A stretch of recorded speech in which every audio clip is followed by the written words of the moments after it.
Let me just begin by saying that anything that tries to help you with Subnautica is going to spoil it for you.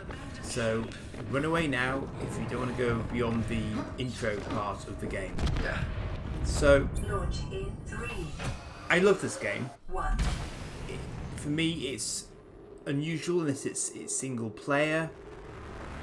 It doesn't require you to be online with anybody, and you can get on with it at your own pace. You don't need lightning fast reflexes.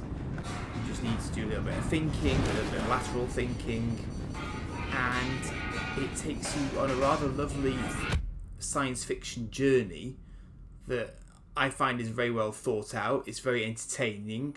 The narration is very amusing. So what I thought I would do is talk you through the first 25 minutes or so of my sort of way of playing, and we'll see how you get on with it yourself. So this is me putting the fire out in the life pod that you've just been ejected from your mothership in. Always a good first step to stop yourself burning alive, I find. And then you gradually get introduced to various aspects of the game that will help you stay alive, in theory.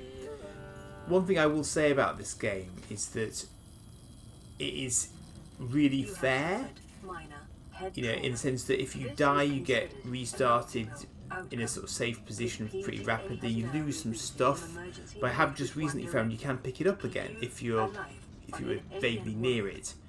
So actually, it's not really out to kill you in horrible, rapid ways. It's encouraging you to think and learn about your environment, but it doesn't require you to go around shooting everyone in the head, which I found quite refreshing. And also, once you've paid for it, you've paid for it. You don't have to buy anything else to play the game, which is also something of a novelty in this day and age. So here you've got your fabricator, which gives you various menus for things you can produce, but obviously to produce them you need raw materials. The scanner is a really fundamental tool in the game. It gives you information about the things you're scanning. It allows you to develop new blueprints from the items that you're scanning. And one thing that it doesn't mention in the overall sort of background narrative here is that if you scan something that you already have the blueprints for, you'll also get 2 lots of titanium. So actually, it's also a harvesting tool, which is really useful, because if you're short on titanium, as you often are, if you scan something you've already got, you get titanium for nothing, basically, which is really useful to understand. So here you are, out of the life pod, swimming around. You're a little away from your crash ship, the Aurora. This is planet 4546b. You can call it Waterworld if you'd like. I can't endorse that for reasons of copyright. And I'm just getting my bearings. There's stuff you can't do yet, because you need the scanner to do a lot of stuff. And what I'm going to try and take you through in this video is just getting the basic tools together, learning the basic principles. So here I'm restoring my oxygen from a brain coral. Really useful right at the start, because you don't have a lot of oxygen capacity. You've got 3 factors affecting your survival immediately. You've got your general health, you've got your calorie level, and you've got hydration, H2O, and you've got oxygen. And oxygen, obviously, quite handy when you want to carry on breathing. And you're underwater for the vast majority of the time in this game, so you've got to keep an eye on your oxygen monitor. Right now mine's in the red, so I've got to go up.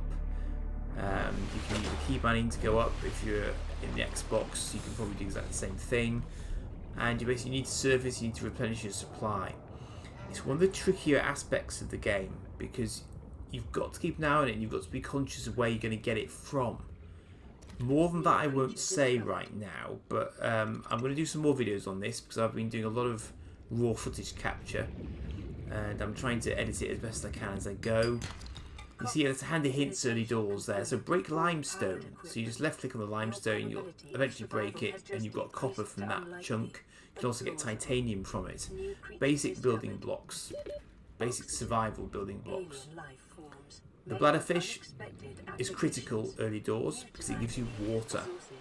You can produce water from a bladderfish. You can also do some other stuff, but fundamentally for you, early doors, bladderfish, grab them when you can, because they will allow you to produce water, which is absolutely essential to keeping yourself hydrated, obviously. But you can't just drink the seawater because it's got salt in it, therefore you can't drink it. Metal salvage, very bulky, so it takes up 4 slots in your inventory, but you do have quite a reasonable inventory. And it converts to 4 lots of titanium, which is of fundamental importance. It's probably the one thing you can gather perhaps the fastest early in the game by getting metal salvage rather than breaking up individual chunks. So grab it when you can if you have room in your inventory for it. So I'm looking around here now for chunks of raw materials basically. So I'm looking for limestone, trying to find titanium, trying to find copper, anything early doors basically to get yourself a start in the game. Picking up various fish, the vast majority of which are edible. You derive both food, so calories, and also water from them when they're cooked. So basically fish, you can live off fish if you so choose. You know, that's not a problem. But you're going to be near to your fabricator, and interestingly they decompose. So once you've cooked them, you're best to eat them straight away. The alternative being just hold them in your inventory and they won't decompose, which is interesting. So I'm picking stuff up here. Certain stuff you can just pick up with your bare hands, so that gets you certain bare bones resources quite straightforwardly. And you'll see what I'm going to do with those very shortly. Right now I'm hunting for another brain coral so that I can stay under longer without having to keep bobbing back up to the surface every 2 seconds. Obviously right now your oxygen reservoir is pretty limited, so you've got to watch it. You've got to move fast, grab what you can, and then think about replenishing oxygen. That's quartz there, and that's used for making glass, amongst other things. So back to the brain coral again. You do need a degree of spatial awareness in this game, it has to be said, because it's even in the start there's a lot of nooks and crannies, and you've got to be fairly confident about what you're doing. But as I say, the game's not really out there to punish you. It's unlikely to give you a completely blind alley. There's normally more than one way out of places.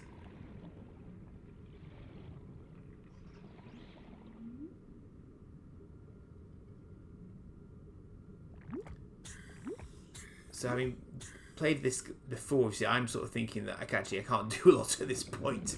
All I can really do is gather resources, and even that ability is limited at the moment for reasons you'll see shortly. But basically this is just to give you a feel for it, to give you a sort of an idea of how you might set about playing it very early doors. It's also to show off what it looks like as well, as much as anything else. I mean, it is gorgeous. The sort of ecosystem is very well thought out, it's very clever. You'll see fish eating other fish, you know, it's all very logical like that. And you will find out more and more about the planet as time goes on.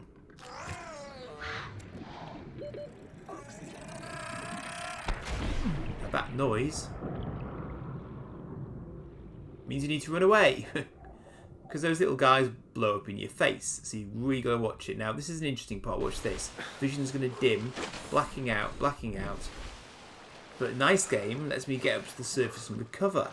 So if you get somewhere near the surface, even though you're technically blacking out, it will probably let you continue. So back to the life pod now. There's a bit of a jump cut. And yeah, I've got various resources available to me now that I've just gathered. So Survival 101.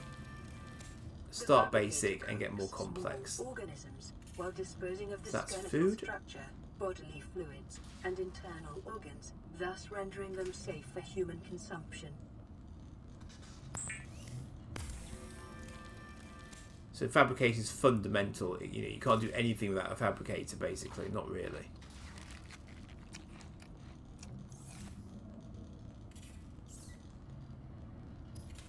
So yeah, I'm just reminding myself of what the ingredients are for various things.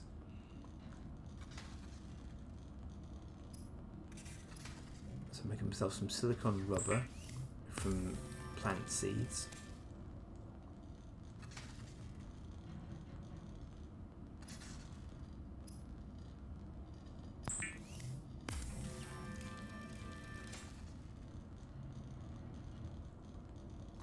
I've got enough to make myself a repair tool.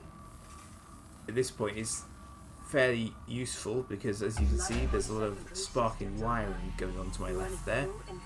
So I'm going to fix that. And it sort of rejigs itself. And my power is back up. Various information on the planet displayed on that screen. This is that's your medkit fabricator. It produces medkits automatically from time to time. So it's well worth collecting them as you go, otherwise it can't produce another one until one's been removed.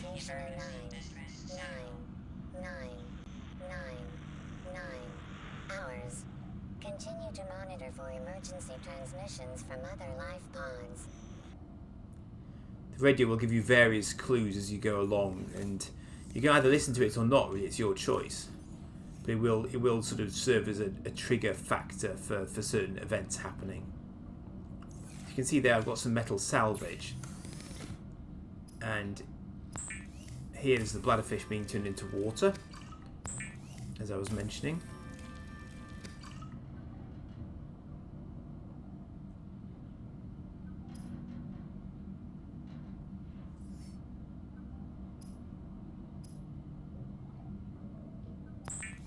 See there, I had some copper and some acid mushrooms, and that allows me to create a battery. New blueprint acquired. And they're pretty fundamental early doors, obviously, because they give you power for a variety of tools that you can then use to help you in your survival. You can see here now I'm translating the metal salvage that I got into titanium, to separate chunks of titanium, which can then be used to produce other articles.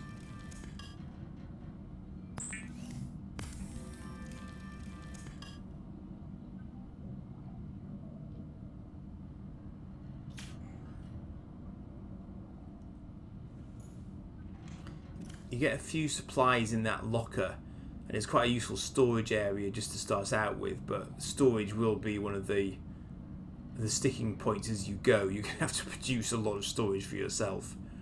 And I'm just having a look through the PDA here, which is a massive help to you, obviously. You use the tab key to activate it on a PC. You can have a look at your blueprints here and see what they all require, which ones you actually got available to you at this point as well, of course. And new ones will show up in here as well.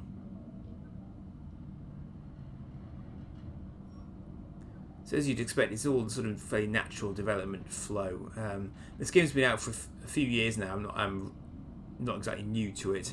My son played it initially, and I then got it on Game Pass after the event, as I've got a new PC to play on. And I really enjoy it. It's I mean, he just played it on creative mode, but I'm doing it in proper survival mode, which this is, which is why I'm having to look after my food and my water and everything else, because you've got to in survival, obviously. So here I'm making myself a new oxygen tank, and you can see my oxygen capacity has gone from 40 to 75, so it nearly doubles it, which means you've got much more opportunity to linger underwater. Weapons were removed from standard survival blueprints following the massacre on Abraxas Prime. The knife remains the only exception. So the knife in this game is not really a weapon. It is, but as you'll see shortly, it's about far more than that. It's more practical than that. That was a flashlight.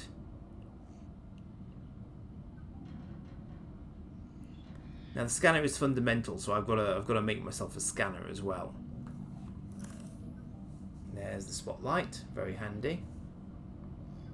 It is actually seriously very handy at night, not for the obvious reason, but because you can spot stuff and outcroppings much more easily. And there's the knife getting tested out. Detecting increased local radiation levels. Trend is consistent with damage to the Aurora's drive core, sustained during planet fall. Yeah, the mothership is not in good shape, it has to be said.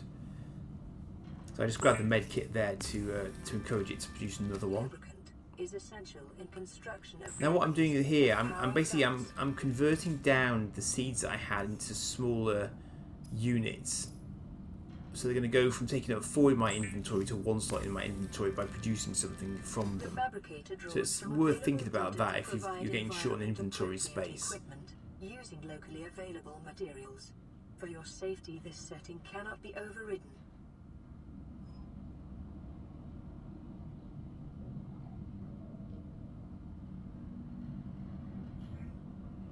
So those are most of your basic tools there that I'm looking at. So things like higher capacity oxygen tank, med kits, and so on. So I now have fins and an oxygen tank. So that means I move faster underwater and I can stay underwater for longer. So, you know, fairly sort of basic tools. I also have a repair tool and I have a knife and a spotlight. So all good useful stuff. So you can go up top side onto your life pod as well. And there's the Aurora. That's your crashed mothership, which has managed to find one of the few bits of dryish land around to actually to smash into, which means it's still very accessible to you, fortunately.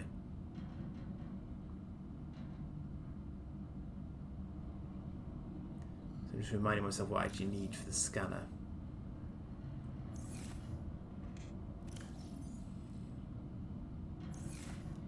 And as is often the way, what I actually need is copper. Never enough copper. Plenty of titanium, because chunks of your ship are lying all around the place, but copper is something you'll have to hunt down from individual chunks, and it's same as any survival game. You know there's a bit of a grind factor in terms of getting the basic raw materials that you use. I'd love to say it gets easier, and it sort of will, but you've still got to find the stuff. But you know, you will find that there are ways and means of doing that as the game progresses. Inevitably, just kind of watching stuff like this, you know, you are going to get spoilt for a certain amount of the storyline and so on. But what I will try and do is not mention too much around the edges. You can see here that now that I've got the knife, I can harvest far more materials than I could do without the knife.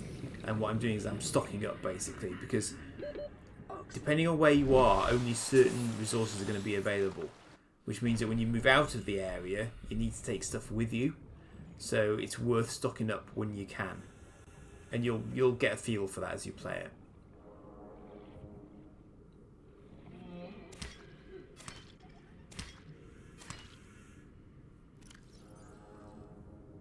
So here I'm collecting materials from giant coral, and you'll shortly see what I can then do with that.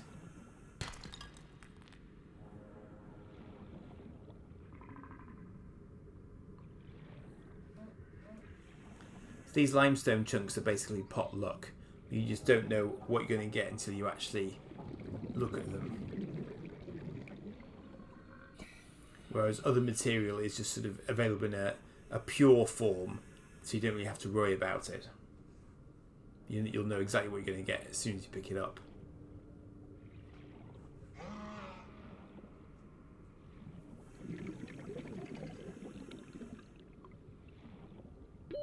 Oxygen. So I like all the little sort of bubble effects, the way the sunlight comes through the water. It's all very, very lovely. Perhaps I find it overly impressive being a deeply, deeply old school sort of gamer. But nonetheless, I do find it does do jump scares from time to time. I'd be lying if I said it didn't. But generally speaking, it's not super intense. Creepy, yes, but not super intense all the time. So you can choose, and you can manage that as well. You know how you play will impact on how you find that aspect of it. So even with the improved oxygen tank, it's still useful to have the brain corals there, because you can still recharge your tank from them.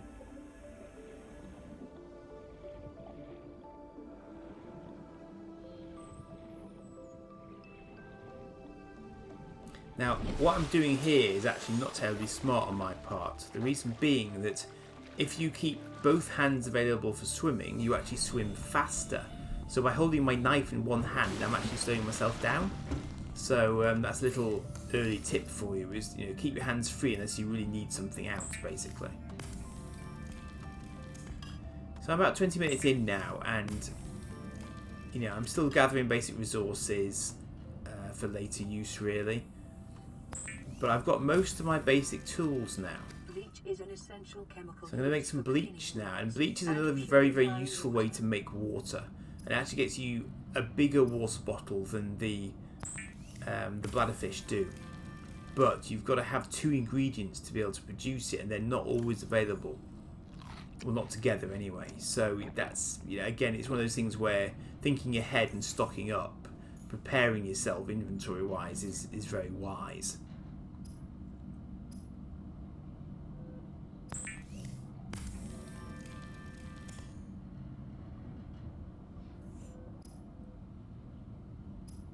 So that was a battery. And you are going to produce a lot of those early doors, because you'll need them to power pretty much everything going, and of course they lose charge. So sometimes it's useful to have one spare in your inventory to swap out, and you use the R key to do that.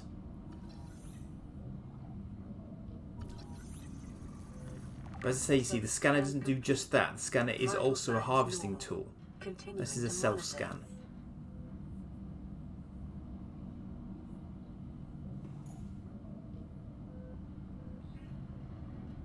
Now I'm just going to go out and scan a few things down, just to show you how it operates. This is LifePod 3, uploading our coordinates. We're plugging some holes in our emergency sea glide, so if we're late for the rendezvous, don't panic. Also, don't go home without us. Seriously. 3 out. Signal location uploaded to PDA.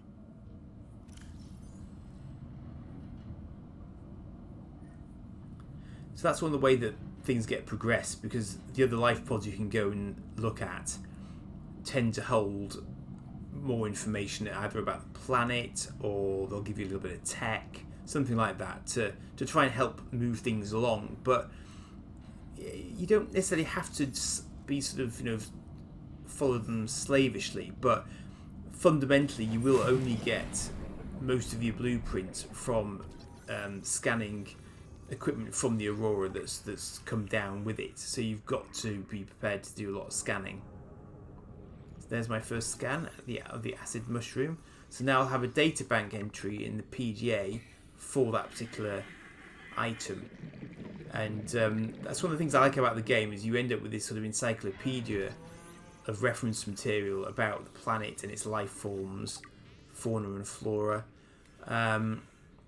And it will also start feeding you more background on the storyline as a whole as things progress and as you investigate further. Now, you'll see here that I didn't realise this until quite late on when I was playing the game, that you can take samples of plants without destroying them. So you can just take a sort of a seed sample from most things and store it for later use, which is quite useful to know, because it just means that when you're somewhere else, you can actually then have the opportunity to still have access to it.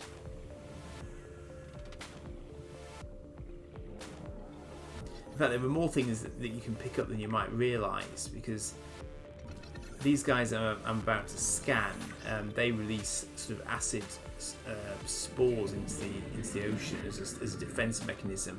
But you can actually pick them up. I thought they just exploded, but you can actually pick them up. So and a lot of stuff like that you can actually use yourself. So here we go. So here's a scan of the grav trap, and you can see that what it's saying is basically you now understand half of it. So you keep scanning and you get hints towards the blueprint, and now you can produce your own. New blueprint acquired.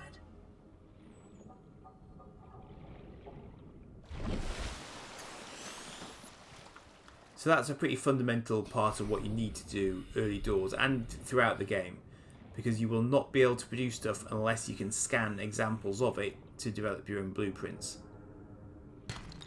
There's wreckage like this all over the place that you can investigate, but you are going to have to hunt it down, and it's a pretty big map, and it's a very three-dimensional map, let's put it that way, because it ain't all as shallow as this, let's put it that way. But it's terrifically well thought out. It's very, very nicely designed. There's a lot of variety. You can play it quite conflict-free if you want. I mean, I've completed the game not having found everything, in fact.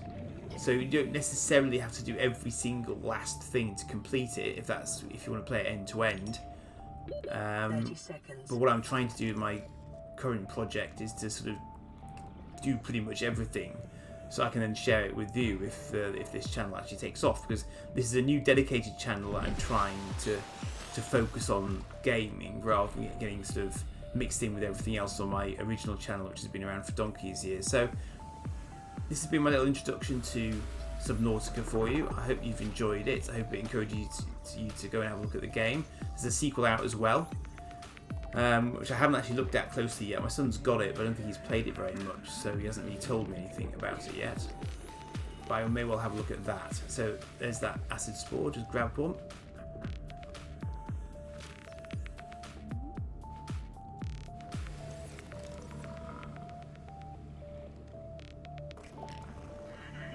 So if I can get to grips with my editing software properly, then I'll try and keep putting these out from time to time. And I'm going to have to find a way to offload some of my raw video footage because it chews up a lot of space on my new machine. So thanks for watching. Subscribe, like, thank you.